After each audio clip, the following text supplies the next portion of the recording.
Welcome to the French Drayman channel. I'm Robert Sherwood, and we get a lot of questions in our comment section regarding their downspouts, the roof runoff. So I'm going to take you through a start to finish on a roof runoff system. Now, one of the things that I'm really irritated about is how Home Depot and all these big box stores sells the homeowner a 10-foot section to run underground to get their roof water away from their house. So they're programming the DIY guy and even contractors that this is a standard of some kind. It's the wrong thing to do. You want to be further than 10 feet away from your house. I want to be 20 plus feet is what I shoot for on all our downspouts. All our underground roof runoff, 20 plus feet. It's proven that up to 20 feet, you could have water through capillary action in the soil reach your home's foundation. So that's the biggest reason why. We have several downspouts where we have to put them underneath a sidewalk. You just have to take your time. We have a shovel specifically for that too. It's a very narrow shovel, very long shovel, and you just start on one side of the walk and then go as far as you can, and then go to the other side of the sidewalk. So now we're cutting off the sod on the side of the house, because remember, this is a whole house roof runoff system. So we got to take care of the downspouts that are over here too. We go about a roof runoff system the same way that we do a French drain system. You can see how we take the sod cutter, we cut the sod in really easy, manageable pieces, and we just put that aside. Then we don't use a trencher. We like to use our track hoe. As you guys know, the trencher makes a bigger mess for us. We would rather just go ahead and put plywood next to the trench and put the dirt on that and get our system in. So unfortunately, we've had nothing but 90-degree days for several weeks here in Michigan, and the clay is like concrete. All right, so now we're going back to the trailer to get the dynamite, because Valentine just could not get through that clay in that courtyard area. So we're going to unload the equipment. It's just the dirt's so rock hard like concrete that we're going to have to use the track hoe to break it out. No big deal. That's why we have the equipment. We bring our plywood. Even though the ground is really, really hard, you want the plywood for a roof runoff system so you can put the dirt on it. It makes cleanup 10 times easier. It's so hard to get dirt out of grass. So we're running our 1550 SK that we ended up purchasing this year, and we've been giving you guys a lot of reviews and updates on it. There's no fencing here. It's wide open. It's big lot in Oakland Township, Michigan. The 1550 shines in those type applications. Another place that it shines is lifting plywood. Very noticed how much this machine can handle when it's time to move plywood. With the 1050 or our SK850 Plus, we have to break down our plywood and just, take it in just manageable pieces. All right, so that's pretty much it. As you can see, we have a trailer set up that holds our track hoe, 2 ditch witches, and our plywood. You go with the gooseneck so that, you can handle, the weight. If you don't have a gooseneck, you might not be able to put the plywood on with that equipment that we hauled in. That's what we've found out anyways. We can haul a lot more with the gooseneck trailers. So young contractors, keep that in mind. So here we are, we're still, trying to work through this clay.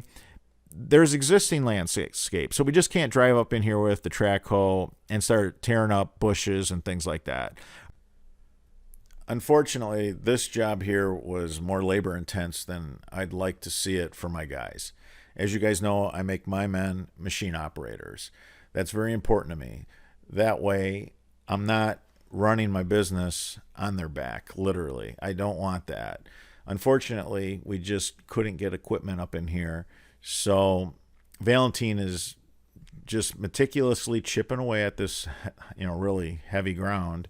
and trying to put in the roof runoff system. We have 2 downspouts in here, and we're going to take them to a D box. And a lot of the comments are, hey, what's a D box? It's a distribution box. So you can put 2 or 3 lines to one box and then just one discharge line out of the box. So that's why we call them D boxes. We sell several. We like this 12-inch round here in this case, and we like it with a solid lid, so then that way you don't have mosquitoes breeding. You don't have any issues in that way. If this was an area that I wanted to take in water, say it puddled, it held water after a hard rain, it came off the porch, it came off the walk, and it collected, then I would use a grate. We might as well take care of that pothole, as we call it, where water sits, and draw the water in and run it out a roof runoff system discharge line. The guys are working together as a team here to get this part in. Now, they had a system in place that failed, and it was for all the usual reasons. There was no distribution box. You got to have a D box in there somewhere. That way, if there's any shingle gravel that comes off the roof, it collects in your distribution box. It will just fall to the bottom of that basin. These solid covers are great because then it's not a mosquito hatchery. It doesn't breed disease. If you got kids and pets, you don't need them messing with that stuff. But I do understand if that is a pothole where that D box ends up, you can use a grate, collect water. It's a twofer. So we're in between a couple of the bushes there. We had to take apart a flagstone walk. I mean, there's a lot that goes into doing a roof runoff system the correct way when you have all these existing things. Most of these existing things may be the reason why it failed. Maybe that rock retaining wall was installed after somebody ran the downspouts. Maybe a skid loader drove over it when it was really, really wet and muddy. It could have been the grading tractor when they graded it to put down the sod. We don't know. We don't know what happened, between the time their old roof runoff system was put in and then, current to where we are now. But what we do know is all these existing things are now in place. This house is not going to see any kind of traffic like I just described. And this roof runoff system, if installed properly, will last forever. The high octane solid. So we have the high octane 8 slot. We have the high octane solid.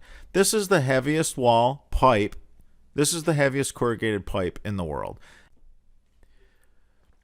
Right now we're working the sprinkler lines. We want to put the sprinkler lines in to where they're over top of our pipe. That way we have the slope we're after, and we had to cut the sprinkler lines to get our pipe in. So it makes it super easy when we go ahead and we piece the pipe back together. We actually add a piece so it loops up and over our French drain system. So here we're going to grab another downspout midway. You could run several downspouts on one 4-inch pipe. Keep that in mind. I'll tell you what, it will flush all the shingle gravel out. When you have that much water going through a 4-inch pipe, you have a lot of push. You end up with PSI. There's absolutely zero chance of any debris laying inside your pipe when you do that. And that's what we're doing here. So we have 3 downspouts that are going to end up in one high octane heavy duty solid pipe. This is the high octane drainage pipe for roof runoff systems, and it's manufactured by the Baughman Tile Company. We're going to go ahead and we're going to take that to a basin, and I'll tell you why we're now taking these to a basin. If you put in a 12-inch round basin and you have that in place for the water to, that's a discharge location. So this is not an inlet basin. It's actually an outlet basin. We drill a bunch of holes in the bottom and the sides, so that way whatever's left for water, we don't have to worry, because even though clay is low percolation, it will take in water.